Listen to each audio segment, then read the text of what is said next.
ਵਾਹਿਗੁਰੂ ਧੰਨ ਧੰਨ ਪਰਮ ਪਿਤਾ, ਸਾਡੇ ਘਟ ਘਟ ਦੀ ਜਾਣਨ ਵਾਲੇ, ਸਾਡੇ ਜੀਵਨ ਦੇ ਹਰ ਦੁੱਖ ਦੇ ਵਿੱਚ ਸਾਡੀ ਬਾਂਹ ਫੜਦੇ ਹਨ। ਜਿੱਥੇ ਸਭ ਸਾਥ ਛੁੱਟ ਜਾਂਦੇ ਹਨ, ਜੋ ਸੁਖ ਹੈ ਉਹਦੇ ਵਿੱਚ ਬਹੁਤ ਸੰਗੀ ਹਨ। ਜਦੋਂ ਦੁੱਖ ਆਉਂਦਾ ਹੈ ਉਦੋਂ ਕੋਈ ਸੰਗੀ ਨਹੀਂ ਹੁੰਦਾ ਸਿਵਾਏ ਉਸ ਪਰਮਾਤਮਾ ਤੋਂ। ਉਹ ਪਰਮਾਤਮਾ ਸਾਨੂੰ ਪਲ ਪਲ, ਸਾਨੂੰ ਹਰ ਇੱਕ ਆਪਣੇ ਜੀਵਨ ਦੀ ਛੋਟੀ ਛੋਟੀ ਘਟਨਾ, ਆਪਣੇ ਹਰ ਚੜ੍ਹਦੇ ਦਿਨ ਔਰ ਹਰ ਡੁੱਬਦੇ ਦਿਨ ਤੇ ਰਾਤ ਦੇ ਵਿੱਚ ਸਾਨੂੰ ਸੰਕੇਤ ਕਰਦੇ ਹਨ। ਐ ਬੰਦੇ ਭਜਨ ਕਰ, ਤੂੰ ਕਿਸ ਕੰਮ ਆਇਆ ਹੈ। ਇਹ ਮਾਨਸ ਦੇਹੀ ਬਹੁਤ ਹੀ ਦੁਰਲਭ ਹੈ। ਇਹਦਾ ਹਰ ਛਿਨ, ਇਹਦਾ ਹਰ ਪਲ ਜੋ ਹੈ ਉਸ ਪਿਤਾ ਦੇ ਨਾਮ ਨਾਲ ਜੁੜੀਏ। ਆਓ ਕਥਾ ਤੋਂ ਪਹਿਲਾਂ ਪਿਤਾ ਦੀ ਫਤਿਹ ਨੂੰ ਬੁਲੰਦ ਕਰਕੇ ਹਿਰਦੇ ਦੀ ਸਾਂਝ ਪਾਈਏ। ਵਾਹਿਗੁਰੂ ਜੀ ਕਾ ਖਾਲਸਾ, ਵਾਹਿਗੁਰੂ ਜੀ ਕੀ ਫਤਿਹ।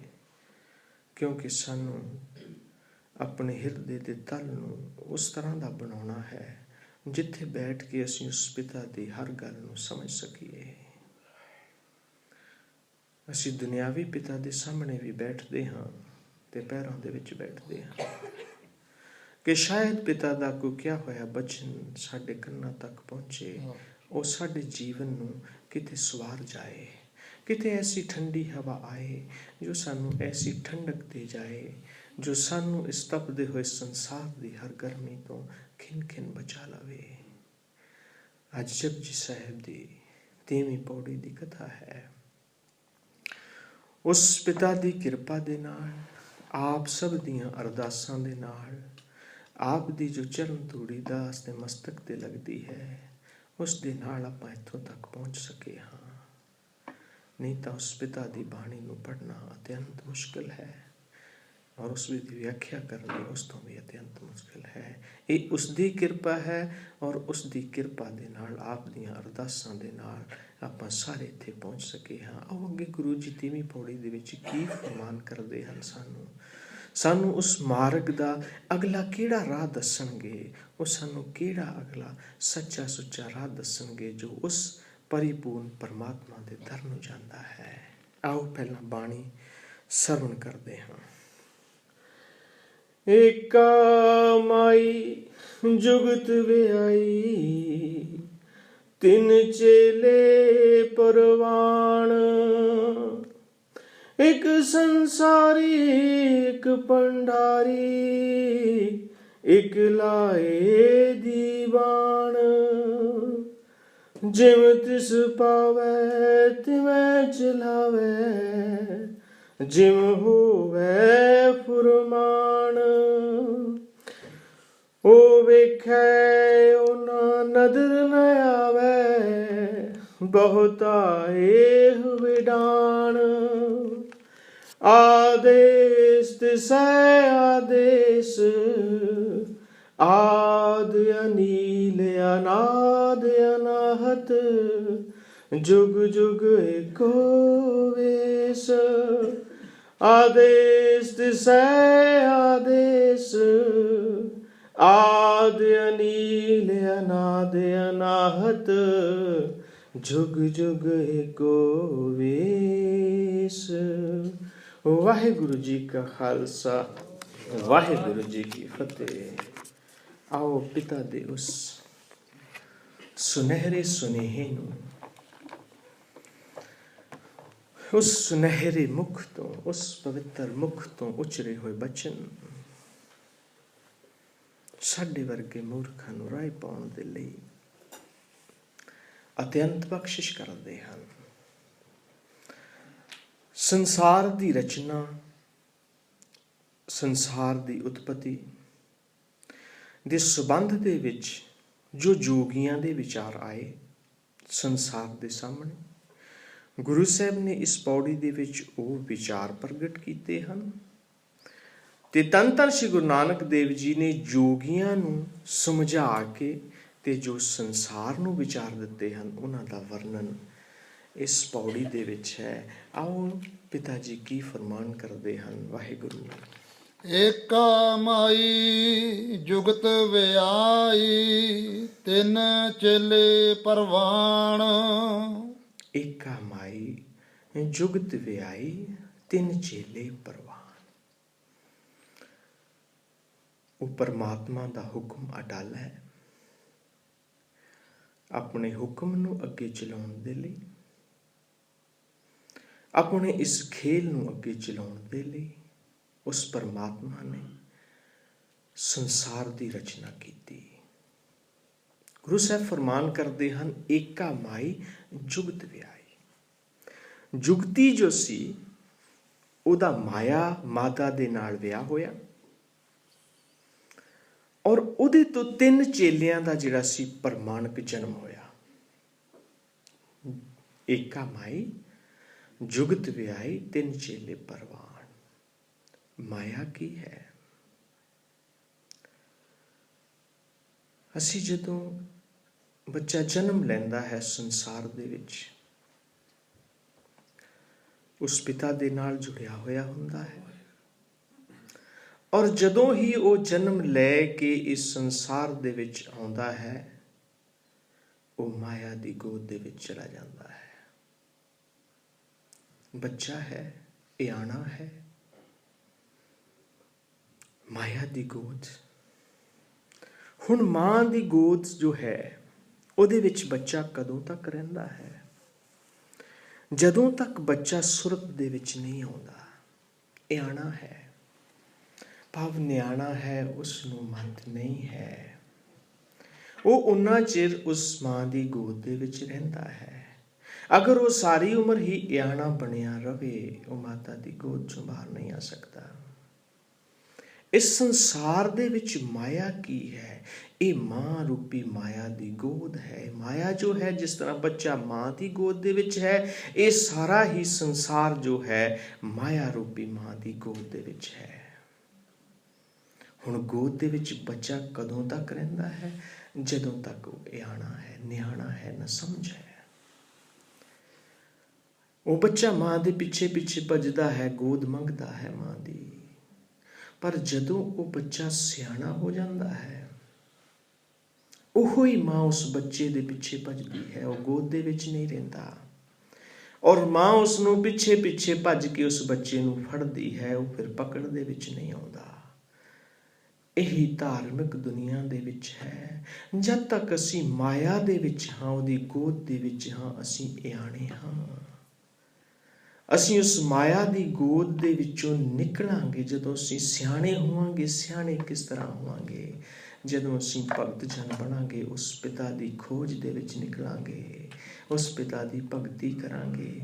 ਫਿਰ ਉਹੀ ਮਾਇਆ ਜੋ ਹੈ ਜਿਸ ਦੀ ਅਸੀਂ ਗੋਦ ਦੇ ਵਿੱਚ ਵਸੇ ਹੋਏ ਹਾਂ, ਜਦ ਤੱਕ ਸਾਡੇ ਕੋਲ ਲੋਭ ਹੈ, ਲਾਲਚ ਹੈ, ਹੰਕਾਰ ਹੈ, ਇਹ ਪੰਜੇ ਤੱਤ ਜਦ ਤੱਕ ਸਾਡੇ ਮੌਜੂਦ ਹਨ, ਉਦੋਂ ਤੱਕ ਅਸੀਂ ਮਾਇਆ ਦੀ ਗੋਦ ਦੇ ਵਿੱਚ ਹਾਂ। ਅਸੀਂ ਆਪਣੇ ਮਨ ਨੂੰ ਪਰਖ ਸਕਦੇ ਹਾਂ ਕਿ ਅਸੀਂ ਕਿੱਥੋਂ ਤੱਕ ਹਾਂ। ਅਗਰ ਅਸੀਂ ਇਹਨਾਂ ਚੀਜ਼ਾਂ ਦੇ ਵਿੱਚ ਘਿਰੇ ਹੋਏ ਹਾਂ ਤਾਂ ਹਾਲੇ ਅਸੀਂ ਇਆਣੇ ਹਾਂ, ਹਾਲੇ ਅਸੀਂ ਬਾਲਕ ਹਾਂ, ਹਾਲੇ ਅਸੀਂ ਸਿਆਣੇ ਨਹੀਂ ਹੋਏ।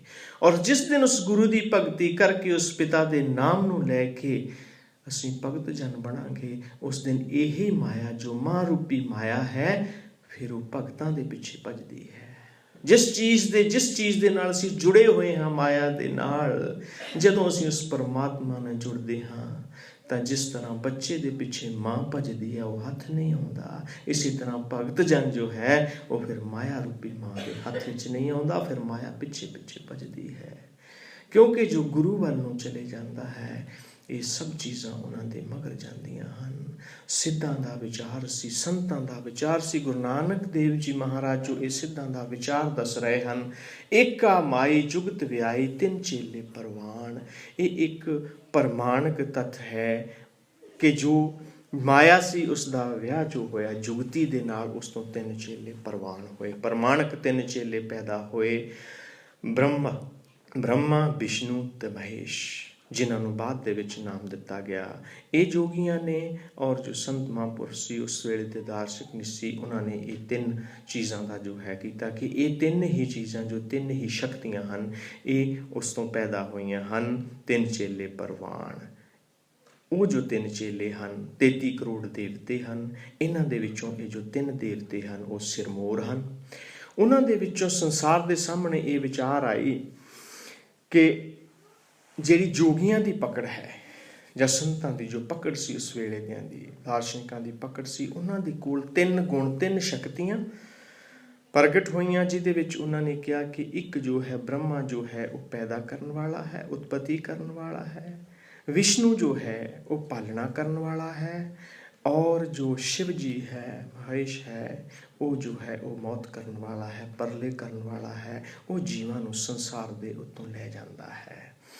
ਇਸੇ ਤਰ੍ਹਾਂ ਦੇ ਨਾਲ ਹੀ ਜੋਗੀਆਂ ਦੀ ਪਕੜ ਦੇ ਵਿੱਚ ਇਹ ਤਿੰਨ ਸ਼ਕਤੀਆਂ ਜਿਹੜੀਆਂ ਆਈਆਂ, ਤਿੰਨ ਕਿਰਿਆ ਵੀ ਉਹਨਾਂ ਦੇ ਆਈਆਂ ਕਿ ਜੰਮਣਾ ਹੈ, ਜੀਵਣਾ ਹੈ, ਮਰਨਾ ਹੈ। ਜੀਵ ਜੰਮਦਾ ਹੈ, ਜੀਵ ਆਪਣਾ ਜੀਵਨ ਭੋਗਦਾ ਹੈ, ਉਹਦੀ ਪਾਲਣਾ ਹੁੰਦੀ ਹੈ, ਔਰ ਉਸ ਤੋਂ ਬਾਅਦ ਜੋ ਹੈ ਉਹ ਜੀਵ ਖਤਮ ਹੋ ਜਾਂਦਾ ਹੈ।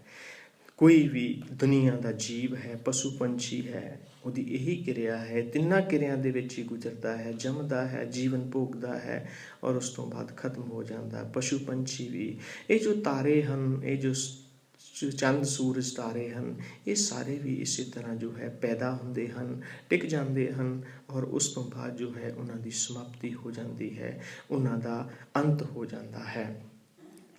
ਕੁਦਰਤ ਦੇ ਜਿਹੜੇ ਤਿੰਨ ਗੁਣ ਹਨ ਉਹਨਾਂ ਨੂੰ ਵੀ ਤਿੰਨ ਹੀ ਮੰਨਿਆ ਹੈ, ਰਜੋ ਗੁਣ, ਤਮੋ ਗੁਣ ਤੇ ਸਤੋ ਗੁਣ। ਇਹ ਤਿੰਨ ਗੁਣ ਹਨ ਸੰਸਾਰ ਦੇ, ਔਰ ਜੇ ਅਸੀਂ ਲਾਈਏ ਆਪਣੇ ਸਰੀਰ ਦਾ ਤੇ ਉਹ ਵੀ ਤਿੰਨਾਂ ਦਾ ਹੀ ਜੋੜ ਹੈ। ਉਹਦੇ ਵਿੱਚ ਮਨ ਹੈ, ਆਤਮਾ ਹੈ, ਔਰ ਇਹ ਸਥੂਲ ਸਰੀਰ ਹੈ। ਅਗਰ ਅਸੀਂ ਉਸ ਤੋਂ ਬਾਅਦ ਸਮੇਂ ਦੇ ਹਾਲਾਤਾਂ ਦੇ ਵਿੱਚ ਵੀ ਆਉਂਦੇ ਹਾਂ, ਉਹਦੇ ਵਿੱਚ ਵੀ ਤਿੰਨ ਹੀ ਗੁਣ ਹਨ, ਤਿੰਨ ਹੀ ਹਾਲਾਤ ਹਨ।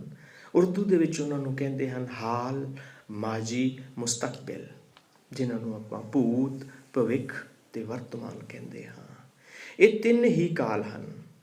ਔਰ ਅਗਰ ਅਸੀਂ ਚੇਤਨਾ ਦਾ ਸੰਬੰਧ ਦੇਖੀਏ ਤੇ ਚੇਤਨਾ ਦੇ ਵਿੱਚ ਵੀ ਤਿੰਨ ਹੀ ਗੁਣ ਹਨ, ਜਾਗਰਣ ਹੈ, ਸੁਪਨ ਹੈ, ਔਰ ਸੁਕੂਪਤ ਹੈ। ਜੋਗੀਆਂ ਦੇ ਤੇ ਸੰਤਾਂ ਦਾ ਜੋ ਖਿਆਲ ਸੀ ਉਸ ਵੇਲੇ ਦਾ ਕਿ ਇਹ ਤਿੰਨ ਚੀਜ਼ਾਂ, ਇਹ ਜੋ ਤਿੰਨ ਕਿਰਿਆ ਜੋ ਹਨ, ਇਹ ਪ੍ਰਗਟ ਹੋ ਰਹੀਆਂ ਹਨ। ਜੀਵ ਜੰਮ ਰਹੇ ਹਨ, ਜੀਵ ਮਰ ਰਹੇ ਹਨ, ਔਰ ਜੀਵ ਆਪਣਾ ਜੀਵਨ ਜੀ ਰਹੇ ਹਨ। ਤਿੰਨਾਂ ਸ਼ਕਤੀਆਂ ਦੇ ਨਾਮ ਸੀ ਜੋ ਬ੍ਰਹਮਾ, ਵਿਸ਼ਨੂੰ, ਮਹੇਸ਼, ਜਿਨ੍ਹਾਂ ਦੇ ਬਾਅਦ ਵਿੱਚ ਮੰਦਰ ਵੀ ਬਣੇ। ਇੱਕ ਚੀਜ਼ ਦੇਖਣ ਵਾਲੀ ਆਈ ਹੈ ਕਿ ਇਨਸਾਨ ਜੋ ਹੈ, ਸੰਸਾਰ ਜੋ ਹੈ ਉਹ ਸਵਾਰਥੀ ਹੈ। ਹੁਣ ਜਿਸ ਤਰ੍ਹਾਂ ਸਾਰਿਆਂ ਦੇ ਹੀ ਮੰਦਰ ਬਣੇ, ਪਰ ਬ੍ਰਹਮਾ ਜੀ ਦਾ ਮੰਦਰ ਕੋਈ ਨਹੀਂ ਬਣਿਆ। ਬ੍ਰਹਮਾ ਜੀ ਦਾ ਇੱਕ ਅੱਧਾ ਅਖੌਤੀ ਕੋਈ ਮੰਦਰ ਹੈ ਇਸ ਦੇ ਵਿੱਚ, ਪਰ ਹੋਰ ਕੋਈ ਬ੍ਰਹਮਾ ਜੀ ਦਾ ਮੰਦਰ ਨਹੀਂ ਬਣਿਆ, ਕਿਉਂਕਿ ਇਨਸਾਨ ਨੇ ਸੋਚਿਆ ਕਿ ਜਿਸ ਨੇ ਪੈਦਾ ਕਰ ਦਿੱਤਾ ਹੈ ਉਹਦੇ ਨਾਲ ਤੇ ਮੁੜ ਕੇ ਕੋਈ ਤਾਲੁਕਾਤ ਹੀ ਨਹੀਂ ਪੈਦਾ ਹੋਣਾ। ਉਹਨੇ ਤਾਂ ਪੈਦਾ ਕਰ ਦਿੱਤਾ, ਉਹਦੀ ਡਿਊਟੀ ਖਤਮ ਹੋ ਗਈ। ਉਹ ਸੰਸਾਰ ਦਾ ਰਚੈਤਾ ਹੈ, ਉਹ ਵੇਦਾਂ ਨੂੰ ਲਿਖਣ ਵਾਲਾ ਹੈ। ਸਿਰਫ ਇੰਨਾ ਹੀ ਉਹਨੂੰ ਇਸ਼ਟ ਵੀ ਲੋਕਾਂ ਨੇ ਨਹੀਂ ਮੰਨਿਆ। ਸਿਰਫ ਇਹ ਕਿ ਉਹਨੇ ਰਚਨਾ ਕੀਤੀ ਹੈ, ਉਹਨੇ ਵੇਦਾਂ ਦੀ ਰਚਨਾ ਕੀਤੀ ਹੈ, ਸੰਸਾਰ ਦੀ ਰਚਨਾ ਕੀਤੀ ਹੈ। ਉਸ ਤੋਂ ਬਾਅਦ ਆਉਂਦਾ ਹੈ ਵਿਸ਼ਨੂੰ। ਵਿਸ਼ਨੂੰ ਦੇ ਬਹੁਤ ਸਾਰੇ ਮੰਦਰ ਬਣੇ, शिव जी ਦੇ ਵੀ ਮੰਦਰ ਬਣੇ ਬਹੁਤ ਸਾਰੇ। ਉਹਦਾ ਕਾਰਨ ਕੀ ਸੀ? ਸਾਡਾ ਸਵਾਰਥ ਇਹ ਸੀ, ਦੁਨੀਆ ਦਾ ਸਵਾਰਥ ਇਹ ਸੀ ਕਿ ਜਿੰਨੇ ਪੈਦਾ ਕਰ ਦਿੱਤਾ ਉਹਦੇ ਨਾਲ ਤੇ ਕੋਈ ਤਾਲੁਕਾਤ ਨਹੀਂ ਹੈ, ਪਰ ਜੋ ਜੀਵਨ ਜੀਣਾ ਹੈ, ਜਿਸਨੇ ਪਾਲਣਾ ਕਰਨੀ ਹੈ, ਉਸ ਤੱਕ ਲੋੜ ਹੈ। ਉਹਨਾਂ ਨੇ ਵਿਸ਼ਨੂੰ ਜੀ ਨੂੰ ਪੂਜਣਾ ਸ਼ੁਰੂ ਕੀਤਾ। ਕੁਝ ਜੋ ਲੋਕ ਸਨ ਜੋ ਮੌਤ ਦੇ ਡਰ ਤੋਂ ਡਰਦੇ ਸਨ ਕਿ ਸਾਨੂੰ ਮੌਤ ਨਾ ਆਵੇ, ਉਹਨਾਂ ਨੇ शिव जी ਦੇ ਮੰਦਰ ਬਣਾਏ, शिव जी ਦੀ ਪੂਜਾ ਕੀਤੀ। ਵਿਸ਼ਨੂੰ ਨੂੰ ਇਸ ਕਰਕੇ ਪੂਜਦੇ ਸਨ ਕਿ ਉਸ ਦੇ ਨਾਲ ਲక్ష్ਮੀ ਸੀ। ਹੁਣ ਵਿਸ਼ਨੂੰ ਦੀ ਪੂਜਾ ਇਸ ਕਰਕੇ ਹੁੰਦੀ ਸੀ ਕਿ ਉਹ ਸਾਡੇ ਘਰ ਦੇ ਵਿੱਚ ਆਵੇ, ਸਾਡੇ ਘਰ ਦੇ ਵਿੱਚ ਲਹਿਰਾਂ ਬਹਿਰਾਂ ਜੋ ਹਨ ਉਹ ਬਣੀਆਂ ਰਹਿਣ। ਸਾਡੇ ਜੀਵਨ ਦੀ ਜੋ ਧਨ ਸੰਪਦਾ ਲక్ష్ਮੀ ਕੀ ਹੈ? ਮਾਇਆ। ਉਹ ਆਵੇ, ਸਾਡਾ ਜੀਵਨ ਜੋ ਹੈ ਉਹ ਬਹੁਤ ਚੰਗੀ ਤਰ੍ਹਾਂ ਨਾਲ ਚੱਲਦਾ ਰਹੇ, ਇਸ ਲਈ ਉਸਦੀ ਪੂਜਾ ਹੋਈ। ਉਹਦੇ ਗਾਇਨ ਵੀ ਕੀਤੇ ਗਏ, ਆਰਤੀਆਂ ਵੀ ਗਾਇਨ ਕੀਤੀਆਂ ਗਈਆਂ। ਬ੍ਰਹਮਾ ਜੀ ਦੀ ਕੋਈ ਆਰਤੀ ਗਾਇਨ ਨਹੀਂ ਕੀਤੀ ਗਈ। ਔਰ शिव जी ਨੂੰ ਜਿਹੜੇ ਡਰੇ ਹੋਏ ਲੋਕ ਸੀ, ਉਹਨਾਂ ਨੇ शिव जी ਨੂੰ ਪੂਜਾ ਸ਼ੁਰੂ ਕਰ ਦਿੱਤੀ ਕਿ ਉਹ ਹੋਰਨਾਂ ਦੇ ਘਰਾਂ ਵਿੱਚ ਤਾਂ ਆਵੇ, ਪਰ ਸਾਡੇ ਘਰ ਨਾ ਆਵੇ। ਵਿਸ਼ਨੂੰ ਨੂੰ ਪੂਜਿਆ ਕਿ ਉਹ ਸਾਡੇ ਘਰ ਦੇ ਵਿੱਚ ਆਵੇਗੀ, ਉਹਦੇ ਨਾਲ ਲక్ష్ਮੀ ਆਵੇਗੀ। ਉਹਦੇ ਜੋ ਸਾਨੂੰ ਸੰਕੇਤ ਮਿਲਦੇ ਹਨ ਮੰਦਰਾਂ ਦੇ ਵਿੱਚ, ਵਿਸ਼ਨੂੰ ਜੀ ਦੇ ਇੱਕ ਸੋਨੇ ਦਾ ਇੱਕ ਥਾਲ ਹੈ, ਉਹਦੇ ਵਿੱਚ ਸੋਨੇ ਦੀਆਂ ਮੋਹਰਾਂ ਹਨ, ਹਾਥੀ ਜੋ ਹੈ ਫੁੱਲਾਂ ਦੀ ਵਰਖਾ ਕਰ ਰਿਹਾ ਹੈ, ਲక్ష్ਮੀ ਨਾਲ ਖੜੇ ਹਨ, ਔਰ ਜੋ ਭਗਤ ਹਨ, ਕੋਈ ਸਿਤਾਰ ਵਜਾ ਰਿਹਾ ਹੈ, ਉਹ ਗੁਣ ਗਾ ਰਿਹਾ ਹੈ ਪਰਮਾਤਮਾ ਦੇ। ਇਹ ਜੋ ਹੈ ਇਹ ਜੀਵਨ ਦਾ ਇੱਕ ਸੰਚਾਰ ਉਹਨਾਂ ਨੇ ਦੱਸਿਆ ਸੀ ਕਿ ਇਹ ਜੀਵਨ ਜੋ ਹੈ, ਜੋ ਜੀਵਨ ਜੀ ਰਹੇ ਹੈ, ਉਹਦਾ ਇੱਕ ਸੰਕੇਤ ਸੀ। ਔਰ ਸ਼ਿਵ ਜੀ ਜੋ ਹੈ ਉਹਦੇ ਗਲ ਦੇ ਵਿੱਚ ਜੋ ਹੈ ਉਹ ਦੂਸਰੇ ਮੋਹਿਆਂ ਦੀਆਂ ਜਿਹੜੀਆਂ ਖੋਪਰੀਆਂ ਹਨ ਉਹ ਸਨ, ਤਨ ਦੇ ਉੱਤੇ ਸੁਆਹ ਮਲੀ ਹੋਈ ਸੀ, ਇਹ ਚੇਤੇ ਲਈ ਕਿ ਇਹ ਤਾਂ ਇੱਕ ਦਿਨ ਸੁਆਹ ਹੋ ਜਾਣਾ ਹੈ। ਇਸ ਤਰ੍ਹਾਂ ਦੇ ਨਾਲ ਉਹਨਾਂ ਦੀ ਬਹੁਤ ਸਾਰੀ ਜੋ ਹੈ ਉਹ ਪੂਜਾ ਹੋਈ। ਉਹਦੇ ਕਰਕੇ ਹੀ ਕਈ ਮੰਦਰਾਂ ਦੇ ਵਿੱਚ ਜੋ ਹੈ ਉਹ ਉਦੋਂ ਜੋ ਸੀ ਇਸ਼ਾਰਿਆਂ ਦੀ ਭਾਸ਼ਾ ਸੀ, ਉਹਨਾਂ ਦੇ ਵਿੱਚ ਬਹੁਤ ਸਾਰੀਆਂ ਮੂਰਤੀਆਂ ਬਣਾਈਆਂ ਗਈਆਂ। ਉਸ ਤੋਂ ਬਾਅਦ ਛਾਪੇਖਾਨੇ ਸ਼ੁਰੂ ਹੋਏ, ਲਿਖਾਈ ਪੜ੍ਹਾਈ ਦਾ ਜ਼ਮਾਨਾ ਆ ਗਿਆ। ਉਹ ਜਿਹੜੀ ਚੀਜ਼ ਸੀ, ਉਹ ਸੰਕੇਤ ਜਿਹੜੇ ਸਨ ਉਹਨਾਂ ਨੇ ਸ਼ਬਦ ਦਾ ਰੂਪ ਲੈ ਲਿਆ। ਹੁਣ ਅੱਜ ਵੀ ਉਹ ਸੰਕੇਤ ਮਿਲਦੇ ਹਨ, ਪਰ ਅੱਜ ਸਾਡੀ ਉਸ ਸਮਰੱਥਾ ਤੋਂ ਬਾਹਰ ਹਨ, ਅਸੀਂ ਜਾਣ ਨਹੀਂ ਸਕਦੇ, ਕਿਉਂਕਿ ਉਸ ਸਮੇਂ ਜੋ ਸੀ ਇਸ਼ਾਰਿਆਂ ਦੀ ਭਾਸ਼ਾ ਸੀ ਉਹ ਅੱਜ ਕੱਲ੍ਹ ਨਹੀਂ ਚੱਲਦੀ, ਉਹਦੇ ਤੱਕ ਅਸੀਂ ਨਹੀਂ ਪਹੁੰਚ ਸਕੇ। 3 ਚੇਲੇ ਬਣੇ। ਹੁਣ ਗੁਰੂ ਜੀ ਦਾ ਫਰਮਾਨ ਕੀ ਹੈ? ਇਹ ਸੀ ਸਿੱਧਾਂ ਦੀ ਚਰਚਾ ਕਿ ਆਹ 3 ਪੈਦਾ ਹੋਏ, ਇਹਨਾਂ ਨੇ ਇੱਕ ਨੇ ਪੈਦਾ ਕੀਤਾ, ਇੱਕ ਨੇ ਜੋ ਪਾਲਿਆ, ਇੱਕ ਨੇ ਮੌਤ ਤੇ ਲੈ ਚਲਿਆ। ਉਹਦੇ ਵਿੱਚ ਇਹ ਪੂਜਾ ਸ਼ੁਰੂ ਹੋਈ, ਇਹ ਸਾਰਾ ਜੋ ਅਡੰਬਰ ਰਚਿਆ ਗਿਆ। ਪਰ ਗੁਰੂ ਸਾਹਿਬ ਜੀ ਕੀ ਫਰਮਾਉਂਦੇ ਹਨ? ਧੰਨ ਧੰਨ ਸ਼੍ਰੀ ਗੁਰੂ ਨਾਨਕ ਦੇਵ ਜੀ ਫਰਮਾਉਂਦੇ ਹਨ, ਹਕੀਕਤ ਕੀ ਹੈ? ਜਨਮ ਇੱਕ ਤੋਂ ਹੈ, ਪਾਲਦਾ ਵੀ ਇੱਕ ਹੈ, ਔਰ ਉਹ ਮੌਤ ਜੋ ਹੈ ਉਹ ਵੀ ਇੱਕ ਤੋਂ ਹੀ ਹੁੰਦੀ ਹੈ। ਉਹ ਇੱਕੋ ਹੀ ਹੈ ਜੋ ਸਾਰਿਆਂ ਨੂੰ ਪਾਲਦਾ ਹੈ, ਜੀਵਨ ਦਿੰਦਾ ਹੈ, ਮੌਤ ਦਿੰਦਾ ਹੈ। ਉਹਦਾ ਕਾਰਨ ਕੀ ਹੈ? ਕਿਉਂਕਿ ਪਰਮਾਤਮਾ ਦਾ ਕੋਈ ਮਕਸਦ ਨਹੀਂ ਹੈ ਦੁਨੀਆ ਨੂੰ ਬਣਾਉਣ ਦਾ। ਕਿਉਂਕਿ ਜੇ ਕੋਈ ਮਕਸਦ ਹੋਵੇ ਨਾ, ਉਹਦੇ ਵਿੱਚ ਕੀ ਹੁੰਦਾ ਹੈ ਕਿ ਅਸੀਂ ਕਿਸੇ ਰਾਹ ਦੇ ਉੱਤੇ ਚੱਲ ਰਹੇ ਹਾਂ, ਅਸੀਂ ਕਿਤੇ ਪਹੁੰਚਣਾ ਹੈ, ਸਾਡੀ ਕੋਈ ਮੰਜ਼ਿਲ ਹੈ, ਔਰ ਉਹ ਮੰਜ਼ਿਲ ਸਾਨੂੰ ਕੀ ਦਰਸਾਉਂਦੀ ਹੈ? ਅਸੀਂ ਅਧੂਰੇ ਹਾਂ। ਕਿਉਂਕਿ ਅਸੀਂ ਅਧੂਰੇ ਹਾਂ, ਅਸੀਂ ਉਸ ਹਕੀਕਤ ਦੀ, ਉਸ ਸੱਚ ਦੀ ਜੋ ਹੈ ਸਾਡਾ ਜੀਵਨ ਹੈ, ਜੋ ਅਸੀਂ ਸੋਚਿਆ ਹੈ, ਜੋ ਅਸੀਂ ਮਕਸਦ ਰੱਖਿਆ ਹੈ, ਉਹਦੇ ਤੱਕ ਪਹੁੰਚਣਾ ਹੈ ਅਸੀਂ। ਔਰ ਉਹਦੇ ਲਈ ਪਹੁੰਚਣ ਨਾਲ ਕੀ ਹੁੰਦਾ? ਮਨ ਦੇ ਵਿੱਚ ਤਣਾਅ ਪੈਦਾ ਹੁੰਦਾ ਹੈ ਕਿ ਸਾਡੀ ਉਹ ਜਿਹੜੀ ਗੱਲ ਹੈ, ਜੋ ਸੋਚਿਆ ਹੈ ਅਸੀਂ ਮਕਸਦ, ਉਹ ਪੂਰਾ ਹੋਵੇਗਾ। ਉਹਦਾ ਕਰਕੇ ਉਹ ਸਾਡੇ ਮਨ ਦੇ ਵਿੱਚ ਤਣਾਅ ਹੁੰਦਾ ਹੈ ਔਰ ਅਸੀਂ ਅਧੂਰੇ ਹਾਂ। ਹੁਣ ਜੇ ਅਸੀਂ ਪਰਮਾਤਮਾ ਨੂੰ ਲੈ ਲਈਏ ਕਿ ਉਸ ਪਰਿਪੂਰਨ ਪਰਮਾਤਮਾ ਦਾ ਕੋਈ ਮਕਸਦ ਹੈ ਦੁਨੀਆ ਨੂੰ ਬਣਾਉਣ ਦਾ, ਤਾਂ ਇਹਦਾ ਮਤਲਬ ਹੈ ਕਿ ਪਰਮਾਤਮਾ ਅਧੂਰਾ ਹੈ। ਜੇ ਕਿਸੇ ਦਾ ਕੋਈ ਮੁੱਦਾ ਜਾਂ ਮਕਸਦ ਹੋਵੇ, ਉਹਦਾ ਮਤਲਬ ਹੈ ਉਹ ਅਧੂਰਾ ਹੈ। ਜੇ ਅਸੀਂ ਪਰਮਾਤਮਾ ਨੂੰ ਇਹ ਲੈ ਲਈਏ ਕਿ ਪਰਮਾਤਮਾ ਦਾ ਕੋਈ ਮਕਸਦ ਹੈ, ਕੋਈ ਮੁੱਦਾ ਹੈ, ਉਹਦਾ ਕੋਈ ਕਿਤੇ ਪਹੁੰਚਣ ਦਾ ਹੈ, ਤੇ ਇਹਦਾ ਮਤਲਬ ਹੈ ਕਿ ਪਰਮਾਤਮਾ ਰਸਤੇ ਦੇ ਵਿੱਚ ਹੈ। ਗੁਰੂ ਨਾਨਕ ਸਾਹਿਬ ਜੀ ਫਰਮਾਉਂਦੇ ਹਨ, ਇਹ ਨਹੀਂ ਹੈ। ਏਕਾ ਮਾਈ ਜੁਗਤ ਵਿਆਈ 3 ਚੇਲੇ ਪਰਵਾਨ, ਇੱਕ ਸੰਸਾਰੇ ਇੱਕ ਭੰਡਾਰੀ ਖਿਲਾਏ ਦੀਵਾਨ। ਇਹ ਜੋ ਹਨ ਉਹ ਪਰਮਾਤਮਾ ਕੀ ਕਰਦਾ ਹੈ? ਇਹ ਉਸਦੀ ਇੱਕ ਖੇਡ ਹੈ। ਅਸੀਂ ਬਚਪਨ ਦੇ ਵਿੱਚ ਖੇਡਦੇ ਹੁੰਦੇ ਸੀ, ਥੋੜੀ ਜਿਹੀ ਮਿੱਟੀ ਇਕੱਠੀ ਕਰ ਲੈਣੀ, ਉਹਨੂੰ ਆਪਣੇ ਪੈਰ ਦੇ ਉੱਤੇ ਥਪਥਪਾ ਲੈਣਾ, ਉਹਦਾ ਇੱਕ ਛੋਟਾ ਜਿਹਾ ਘਰ ਬਣ ਗਿਆ। ਬੜਾ ਖੁਸ਼ ਹੋਣਾ ਦੇਖ ਕੇ ਉਸਨੂੰ, ਬੱਚੇ ਬਹੁਤ ਖੁਸ਼ ਹੁੰਦੇ ਹਨ ਉਸ ਦੇਖ ਨੂੰ, ਸਾਡਾ ਘਰ ਬਣ ਗਿਆ ਛੋਟਾ ਜਿਹਾ। ਹੁਣ ਉਹਦੇ ਵਿੱਚ ਕੋਈ ਬੱਚੇ ਦਾ ਮਕਸਦ ਨਹੀਂ ਹੈ। ਉਹ ਜਦੋਂ ਬੱਚਾ, ਉਸ ਮਾਂ ਨੇ ਕਿਤੇ ਆਵਾਜ਼ ਮਾਰੀ, ਉਹ ਬੱਚੇ ਨੇ ਉਸੇ ਹੀ ਚਾਉ ਦੇ ਨਾਲ, ਉਸੇ ਹੀ ਮਲਾਰ ਦੇ ਨਾਲ, ਉਸੇ ਹੀ ਪ੍ਰਸੰਨਤਾ ਦੇ ਨਾਲ ਉਹਨੂੰ ਢਾ ਦਿੱਤਾ। ਹੁਣ ਜੇ ਉਸ ਤੇ ਬੱਚੇ ਦਾ ਕੋਈ ਮਕਸਦ ਹੁੰਦਾ, ਉਹਦਾ ਘਰ ਢੱਠਦਾ, ਉਹਨੇ ਰੋਣਾ ਸੀ, ਪਰ ਉਹਦਾ ਕੋਈ ਮਕਸਦ ਨਹੀਂ ਸੀ। ਉਹਦੇ ਉਹ ਖੁਸ਼ੀ ਚਿਹਰੇ ਤੇ ਬਣਾਉਣ ਲੱਗਿਆ ਸੀ, ਔਰ ਉਹਨੂੰ ਢਾਉਣ ਲੱਗਿਆ ਵੀ ਉਹ ਹੀ ਖੁਸ਼ੀ ਉਹਦੇ ਚਿਹਰੇ ਤੇ ਸੀ। ਪਰਮਾਤਮਾ ਦਾ ਮਕਸਦ ਨਹੀਂ ਹੈ ਕੋਈ, ਪਰਮਾਤਮਾ ਦੀ ਇੱਕ ਖੇਡ ਹੈ। ਆਵਣ ਜਾਨ ਇੱਕ ਖੇਲ ਬਣਾਇਆ, ਆਗਿਆਕਾਰੀ ਕੀਨੀ ਮਾਇਆ। ਇੱਕ ਆਵਣ ਜਾਵਣ ਉਸ ਦਾ ਖੇਲ ਹੈ, ਔਰ ਇਸ ਮਾਇਆ ਨੂੰ ਜੋ ਹੈ ਉਹਦੀ ਆਗਿਆ ਦੇ ਵਿੱਚੋਂ ਸਾਰਾ ਸੰਸਾਰ ਪਾ ਦਿੱਤਾ। ਉਸ ਮਾਂ ਦੀ ਗੋਦ ਦੇ ਵਿੱਚ ਸਾਰਾ ਸੰਸਾਰ ਪਾ ਦਿੱਤਾ ਕਿ ਉੱਥੋਂ ਕੌਣ ਭਗਤ ਨਿਕਲਦਾ ਹੈ। ਇਹ ਉਸਦਾ ਇੱਕ ਖੇਲ ਹੈ। ਉਹ ਬੈਠਾ ਹੈ ਆਪਣੇ ਸਿੰਘਾਸਨ ਤੇ, ਕੋਈ ਪੈਦਾ ਹੋ ਰਿਹਾ ਹੈ ਤਾਂ ਵੀ ਉਹ ਖੁਸ਼ ਹੈ, ਆਪਣੇ ਖੇੜੇ ਦੇ ਵਿੱਚ ਹੈ, ਆਪਣੇ ਆਨੰਦ ਦੇ ਵਿੱਚ ਹੈ। ਕੋਈ ਜਾ ਰਿਹਾ ਹੈ, ਉਸ ਦੇ ਖੇੜੇ ਦੇ ਵਿੱਚ, ਉਸ ਦੇ ਵਿੱਚ ਖੁਸ਼ੀ ਦੇ ਵਿੱਚ ਕੋਈ ਫਰਕ ਨਹੀਂ ਪੈਂਦਾ। ਉਹ ਉਸੇ ਹੀ ਆਨੰਦ ਦੇ ਵਿੱਚ ਹੈ। गुरु गोबिंद सिंह जी महाराज, मैं हूं परम पुरख को दासा, देखन आयो जगत तमाशा।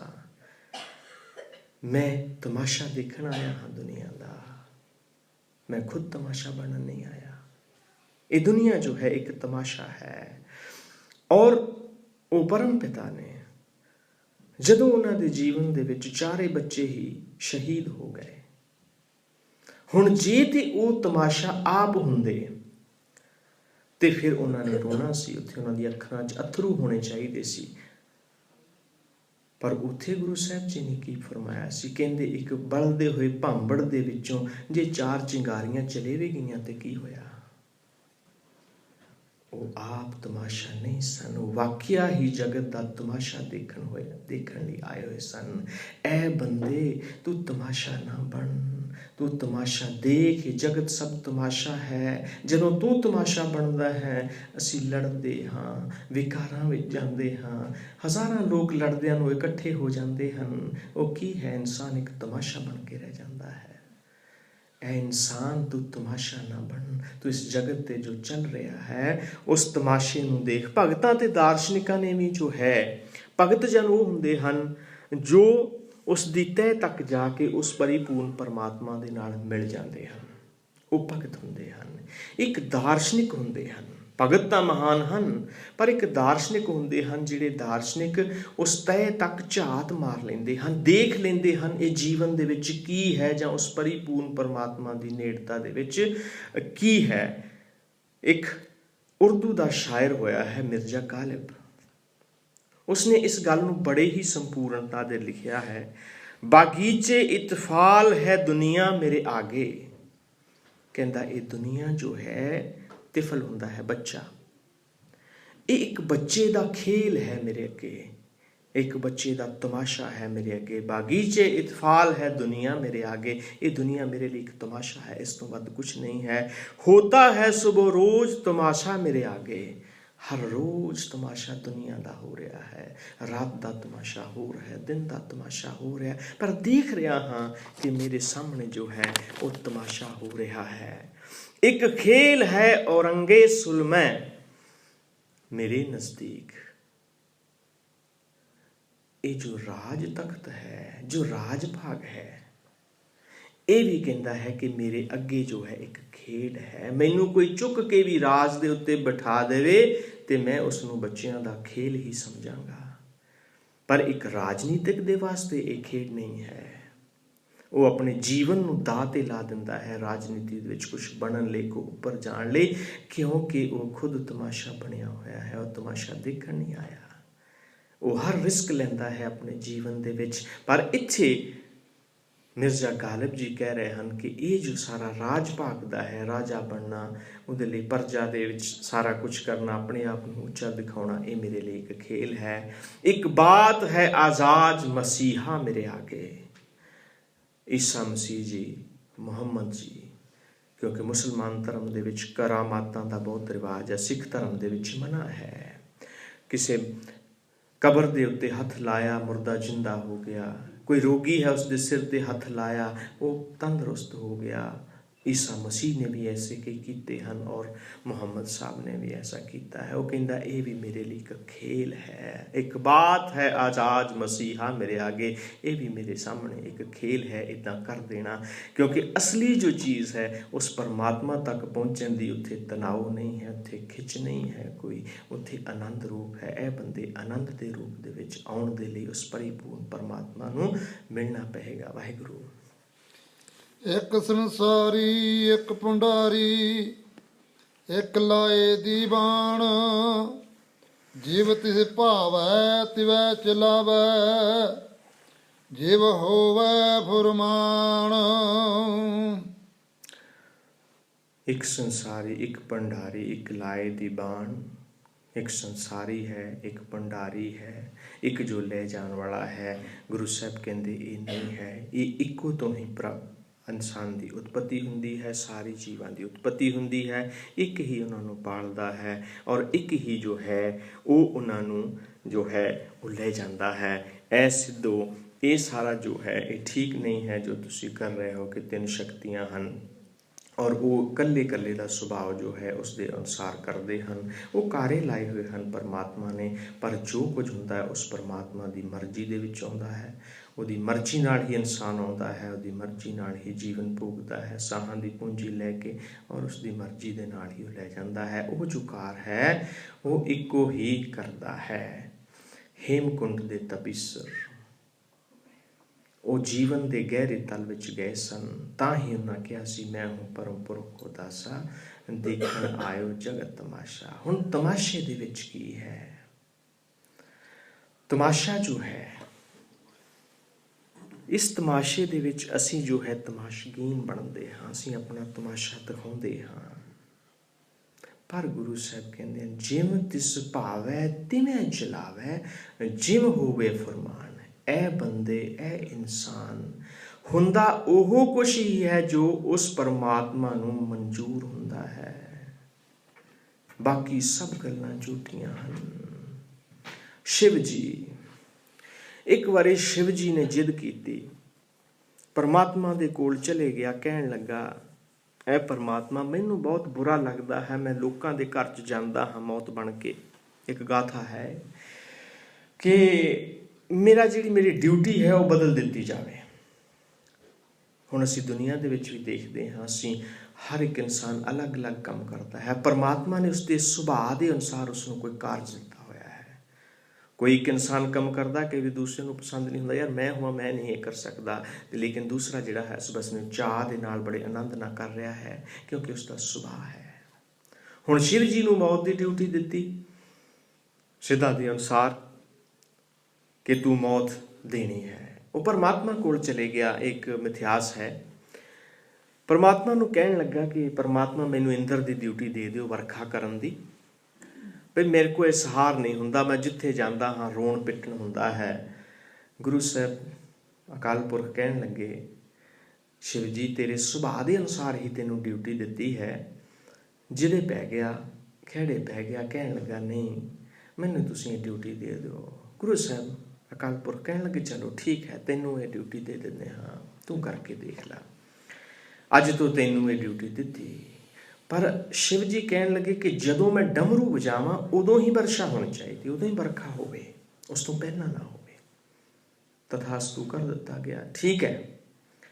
ਹੁਣ ਸ਼ਿਵ ਜੀ ਮੌਤ ਦੇ ਸੁਭਾਅ ਵਾਲੇ, ਹੁਣ ਵਰ ਲੈ ਕੇ ਤੇ ਆ ਗਏ ਮਾਤ ਲੋਕ ਦੇ ਵਿੱਚ। ਹੁਣ ਤੁਰੇ ਜਾਂਦੇ ਹਨ ਤੇ ਅੱਗੇ ਕਿਸਾਨ ਹਲ ਵਾਹ ਰਹੇ ਆ। ਉਹਨਾਂ ਕਿਸਾਨਾਂ ਨੂੰ ਕਹਿੰਦਾ ਹਲ ਨਾ ਵਾਹੋ, ਛੱਡ ਦਿਓ।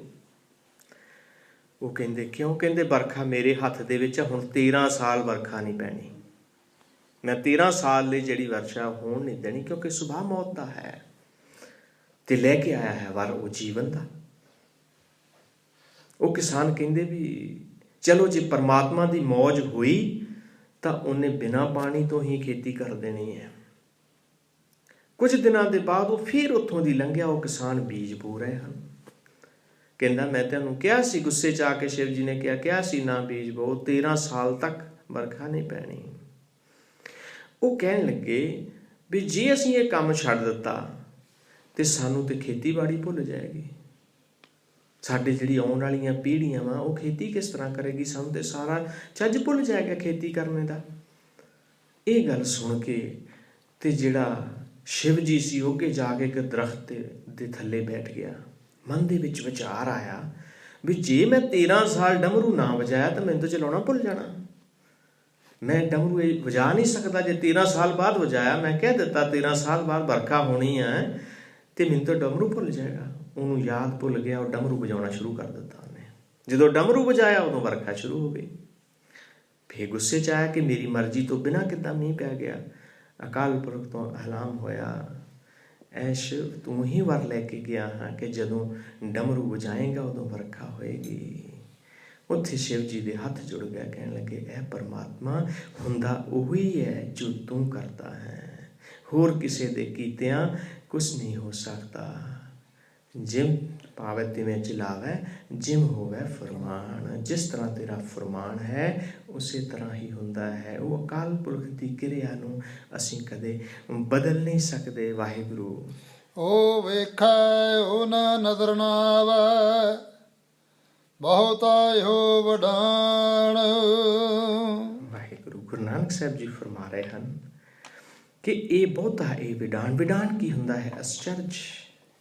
ਕਿ ਕਿੰਨੀ ਅਸਚਰਜਤਾ ਦੀ ਗੱਲ ਹੈ ਕਿ ਉਹ ਪਰਿਪੂਰਨ ਪਰਮਾਤਮਾ ਸਾਰਿਆਂ ਨੂੰ ਦੇਖ ਰਿਹਾ ਹੈ, ਹਰ ਇੱਕ ਨੂੰ ਆਪਣੀ ਨਜ਼ਰ ਦੇ ਵਿੱਚੋਂ ਕੱਢ ਰਿਹਾ ਹੈ, ਪਰ ਸਾਰੀ ਦੁਨੀਆ ਉਸ ਨੂੰ ਨਹੀਂ ਦੇਖ ਸਕਦੀ।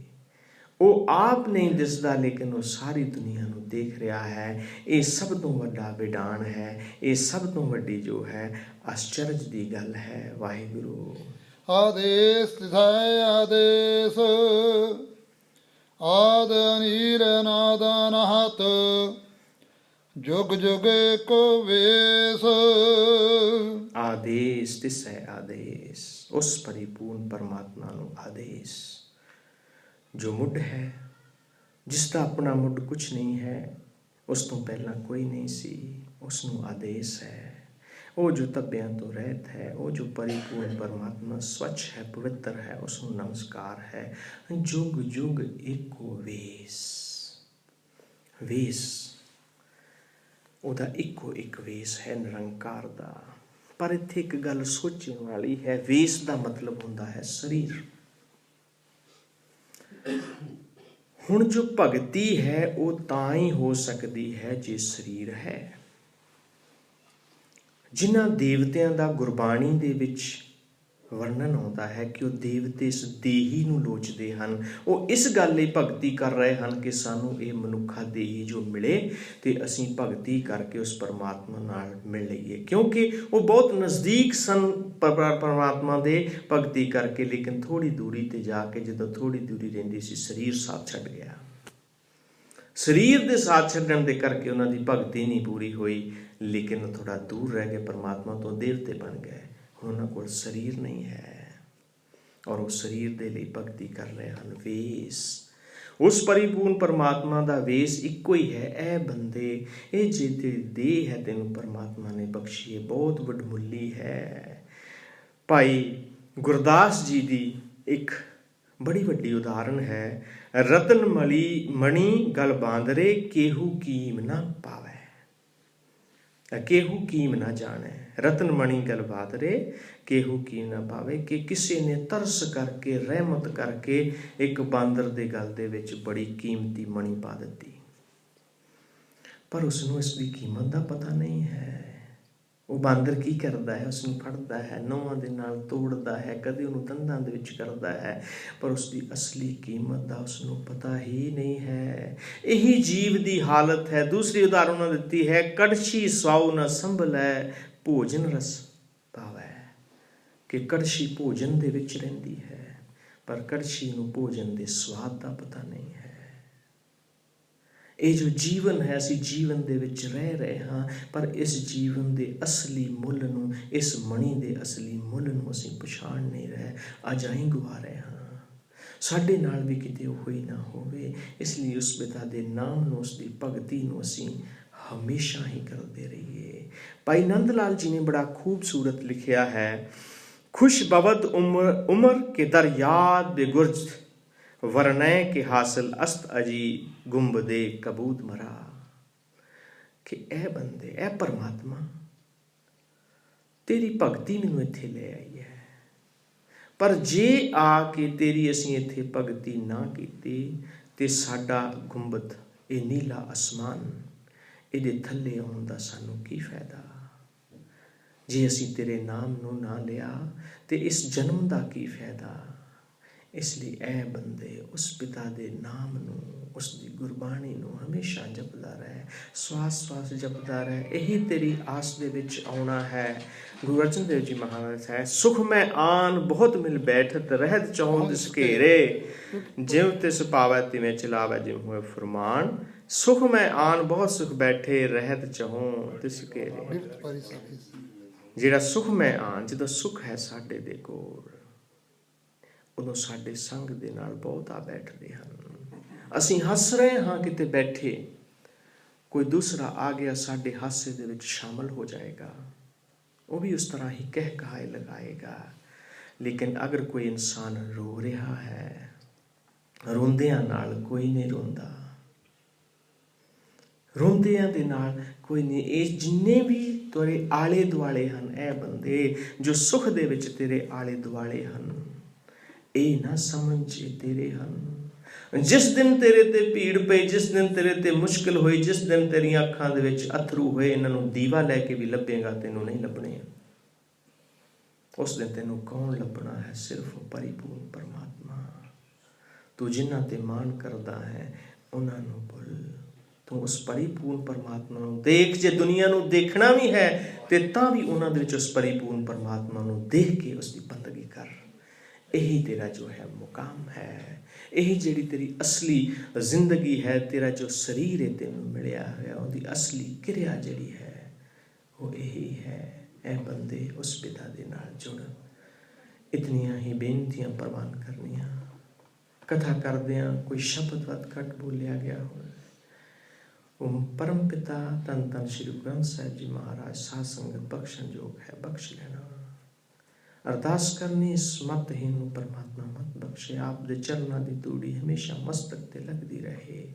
ਕੋਈ ਮੇਰੀ ਮੂਰਖਤਾ ਵਿੱਚ ਆ ਗਈ ਹੋਵੇ, ਉਸ ਨੂੰ ਮੇਰੀ ਝੋਲੀ ਵਿੱਚ ਪਾ ਦੇਣਾ, ਲੇਕਿਨ ਉਸ ਗੁਰੂ ਦਾ ਸ਼ਬਦ ਆਪਣੇ ਹਿਰਦੇ ਦੇ ਹਾਰ ਦੇ ਵਿੱਚ ਪਰੋ ਕੇ ਲੈ ਜਾਣਾ, ਕਿਉਂਕਿ ਉਹ ਜ਼ਿੰਦਗੀ ਦੀ ਅਸਲੀ ਮਣੀ ਹੈ। ਕਿਉਂਕਿ ਸ਼ਬਦ ਜੋ ਹੈ, ਸ਼ਬਦ ਦਾ ਮਤਲਬ ਕੀ ਹੈ? ਜਿਸ ਦਾ ਇੱਕ ਹੱਥ, ਜਿਸ ਤਰ੍ਹਾਂ ਗੁਰੂ ਹੈ, ਕੱਗੇ ਦਾ ਮਤਲਬ ਹੈ ਹਨੇਰਾ, ਰੂਹ ਦਾ ਮਤਲਬ ਹੈ ਪ੍ਰਕਾਸ਼। ਸ਼ਬਦ ਕੀ ਹੈ? ਸ਼ਬਦ ਦਾ ਇੱਕ ਹੱਥ ਜੋ ਹੈ ਅੰਧੇਰੇ ਦੇ ਵਿੱਚ ਹੈ, ਇੱਕ ਹੱਥ ਉਸ ਨੂਰ ਦੇ ਨਾਲ ਮਿਲਿਆ ਹੋਇਆ ਹੈ।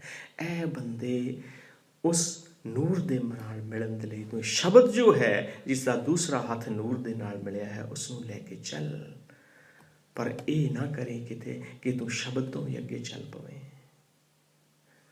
सोने की सुई रुपये का तागा, नामे कामन हरस्यों लागा। ਉਹ ਜਿਹੜਾ ਧਾਗਾ ਹੈ, ਅਗਰ ਧਾਗਾ ਸੂਈ ਤੋਂ ਅੱਗੇ ਚੱਲ ਗਿਆ ਤੇ ਗੱਲ ਨਹੀਂ ਬਣਨੀ। ਤੂੰ ਇਹ ਬੰਦੇ ਪਿੱਛੇ ਪਿੱਛੇ ਚੱਲ, ਔਰ ਉਸ ਸ਼ਬਦ ਨੂੰ ਜੋ ਹਨੇਰੇ ਔਰ ਨੂਰ ਦੇ ਵਿਚਾਲੇ ਹੈ, ਉਸ ਦੇ ਰਸਤੇ ਨੂੰ ਫੜ ਕੇ ਜਾਈਂ। ਅਸੀਂ ਕਿਤੇ ਜਾਣਾ ਹੋਵੇ ਨਾ ਤੇ ਬੱਸ ਫੜ ਕੇ, ਸਾਡਾ ਕੰਮ ਕੀ ਹੁੰਦਾ? ਉਸ ਬੱਸ ਦੇ ਵਿੱਚ ਬੈਠ ਜਾਣਾ। ਬਾਕੀ ਜੋ ਮੰਜ਼ਿਲ ਹੈ ਉਸ ਬੱਸ ਨੇ ਤੈਅ ਕਰਨੀ ਹੈ। ਸਾਡਾ ਕੀ ਮਕਸਦ ਹੈ? ਸਾਡੇ ਲਈ ਜੋ ਸ਼ਬਦ ਹੈ ਉਹ ਉਸੇ ਹੀ ਬੱਸ ਦਾ, ਉਸੇ ਹੀ ਗੱਡੀ ਦਾ ਰੂਪ ਹੈ। ਅਸੀਂ ਜਿਹਦੇ ਵਿੱਚ ਬੈਠਣਾ ਹੈ, ਜੋ ਸਫ਼ਰ ਹੈ ਇਸ ਸੰਸਾਰ ਤੋਂ ਉਸ ਨਿਰੰਕਾਰ ਤੱਕ, ਉਹ ਉਸ ਸ਼ਬਦ ਨੇ ਕਰਕੇ ਤੁਹਾਨੂੰ ਉੱਥੇ ਲੈ ਕੇ ਜਾਣਾ ਹੈ। ਇਸ ਲਈ ਉਸ ਸ਼ਬਦ ਦੇ ਨਾਲ ਜੁੜਨਾ ਸਾਡੇ ਲਈ ਅਤਿਅੰਤ ਜ਼ਰੂਰੀ ਹੈ।